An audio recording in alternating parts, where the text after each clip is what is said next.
Holy, holy, voici ce que l'Éternel de ce peuple. Il aime à courir çà et là. Ils ne savent retenir leurs pieds. L'Éternel n'a point d'attachement pour eux. Il se souvient maintenant que leurs crimes et il châtie leurs péchés. Oui, Seigneur Jésus, c'était une vision et un appel que Dieu m'a fait en parlant de ce verset. Il m'a dit, je parle de mon peuple Israël et je parle aussi des chrétiens de France qui sont en train de tuer la foi, de tuer les gens pour Israël, de tuer la foi au nom de Jésus. Dieu m'a parlé pour leur peuple. Il veut qu'ils arrêtent de courir ça et là et qu'ils reviennent à Jésus-Christ ou à Dieu le Père.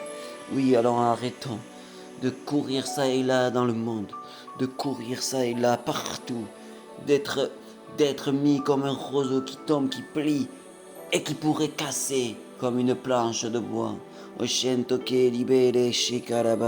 Dieu parle à vous, Seigneur. Revenons à Jésus-Christ et aimons Jésus-Christ et ne nous laissons pas ébranler et ne nous laissons pas envahir par le monde. Arrêtons d'être dans le monde. Arrêtons d'être persécutés dans ce monde. Nous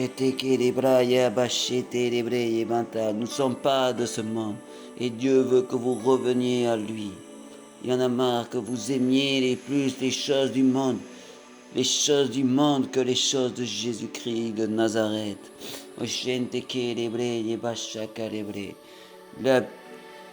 La fête, le vin, l'enivrement est plus important pour les chrétiens de cette France que la vie de Jésus-Christ, que l'amour en Jésus-Christ, dont Dieu est attristé. Et il vous dit arrêtez de courir ça et là, d'avoir peur ça et là, revenez à Jésus-Christ. Ayez l'attachement véritable pour Jésus-Christ. Arrêtez d'être calomnieux. Arrêtez de parler méchamment les uns des autres. Dieu est en colère contre toutes ces choses. Il se souvient de vos crimes. Vous n'avez pas aidé votre prochain. Vous n'avez pas aidé votre frère. Vous avez parlé sur votre frère. Et Dieu est en colère de toutes ces choses. Donc revenez à Jésus-Christ de Nazareth. Oui, notre Dieu, aimant et puissant. Il voulait vous dire d'arrêter le péché, arrêter d'aller de ça et de là, d'être emporté par les vents et les vents de ce monde. Comme des vagues qui sont emportées de ci et de là. Je prie dans le nom de Yahweh, de Jésus-Christ de Nazareth, qui m'a mis dans le cœur une colère qui vient du Père des cieux. Il est en colère contre le peuple de France, contre les pasteurs, contre ceux qui prêchent sans avoir l'autorité de Jésus-Christ de Nazareth. Soyez humbles. Ne vous prenez pas pour pasteur. Ne vous prenez pas pour pasteur, pour prophète, pour évangéliste, pour tout homme de Dieu si vous n'êtes pas appelé à être ces choses. Arrêtez de dire à ceux qui sont appelés véritablement aussi de retenir leur appel ou de nous envoyer sur les mauvaises voies. Si Dieu parle, Dieu est fidèle. Arrêtez de ne pas vouloir ce que Dieu fait et de préférer le monde, les choses du monde que ce que Dieu vous dit. Dieu est attristé de voir des chrétiens vaquer dans le monde, finir en dépression parce qu'ils ont fait les choses du monde, de partir en boîte de nuit, de partir regarder, d'idolâtrer plus des joueurs de foot ou de sport ou de concert que Dieu en lui-même, ou d'adorer plus des pasteurs, des prophètes ou des trucs que Dieu lui-même.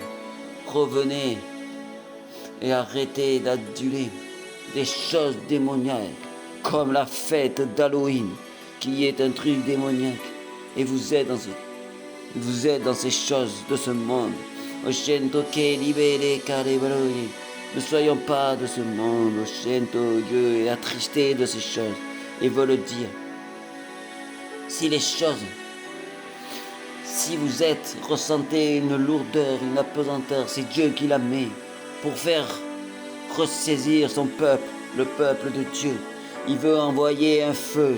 Donc levez-vous pour le feu et ouvrir les portes du ciel. Pour que Dieu soit heureux, allez l'adorer dans votre lieu secret ou dans les églises entre frères et sœurs. Mais revenez à Jésus-Christ de Nazareth.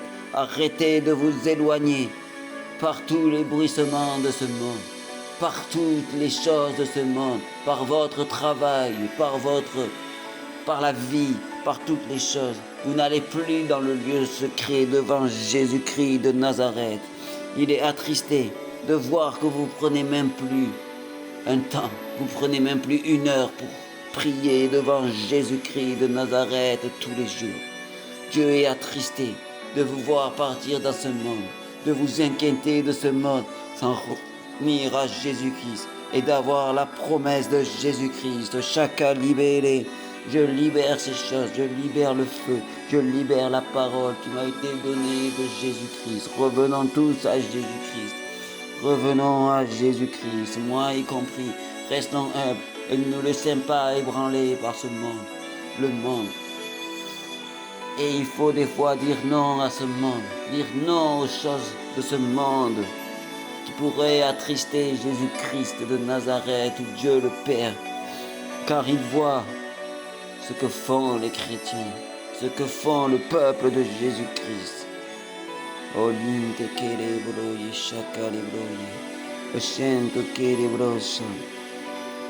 Je prie moi aussi, je m'y mets dans cette prière. Revenons à la doctrine de Jésus-Christ. Revenons à l'appel de Jésus-Christ. Et soyons fidèles les uns envers les autres. Ne soyons pas individualistes. Et ne soyons pas dans ce monde, ébranlés par les choses de ce monde. Car nous partons et nous préférons des fois choisir le monde plutôt que Dieu. Et nous nous faisons ébranler, nous nous faisons happer par toutes les choses de ce monde. Et nous n'allons plus dans le lieu secret. Prendre un temps avec Jésus-Christ, avec Dieu le Père, avec notre meilleur ami, le Saint-Esprit. Donc Dieu est attristé de voir ces choses, de voir les chrétiens se faire malmener, comme des vagues dans la mer, qui vont de droite et de gauche, de mur en mur, étape, mais n'arrivent pas à se relever, car ils ne vont plus prendre un temps dans le lieu secret avec Jésus-Christ de Nazareth. Oshataki lebro yebashakale, oshente ke libere shekarabala. Au nom de Jésus-Christ de Nazareth, je prie par la grâce et la gloire du Saint-Esprit que la puissante main de la victoire de Jésus-Christ. Je prie à ces choses, donc revenons à Jésus-Christ, notre Sauveur et notre Seigneur, et ne nous laissons pas ébranler par tout ce qui va être dit dans ce monde, ce qui va être fait dans ce monde. Nous ne sommes pas de ce monde. Nous avons la promesse de vie éternelle donnée par Jésus-Christ. Ayons une relation avec Jésus qui redressera notre chemin et nous permettra de marcher en ligne droite sur le chemin de la vie et de la victoire et de faire tomber tous les murs qui se dresseront devant nous et de pouvoir gravir toutes les montagnes et planter le drapeau de l'Éternel, du Saint-Esprit sur les sommets de nos montagnes et de faire tomber les Goliaths qui se dresseront devant nous. Revenons à Jésus-Christ de Nazareth et restons fidèles et ancrés dans cette doctrine de Jésus-Christ de Nazareth. Nous ne nous éloignons pas pour profiter de ce monde qui n'est que impudicité, qui n'est que horreur pour Jésus-Christ de Nazareth, qu'il a en horreur.